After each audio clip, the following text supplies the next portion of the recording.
Zee 24 तास एक पाऊल पुढे।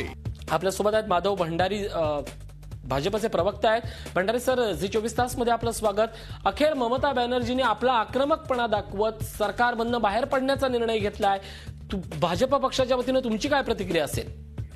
नाही, भारतीय जनता पार्टीने ममता बॅनर्जींच्या या निर्णयाचं स्वागतच केलेलं आहे आणि मुख्यतः डिझेलची दरवाढ आणि रिटेल मधलं एफडीआय या दोन मुद्द्यांवरती ममता बॅनर्जींनी हा पाठिंबा काढून घेतलाय। या दोन्ही मुद्द्यांवरती भाजपने आणि एनडीएने जी भूमिका घेतली आहे तशीच भूमिका ममता बॅनर्जींची आहे। नक्कीच दिल्लीच्या राजकीय वर्तुळात एक नेहमी वारंवार बोललं जात होतं, किंबहुना घटक पक्षांचे प्रवक्तेही बोलायचे युपीए मधल्या, की त्यांच्याकडून काँग्रेसकडनं यांमध्ये या घटक पक्षांमध्ये सुसंवाद नाहीये आणि त्याचंच प्रत्यंतर आज दिसलं का?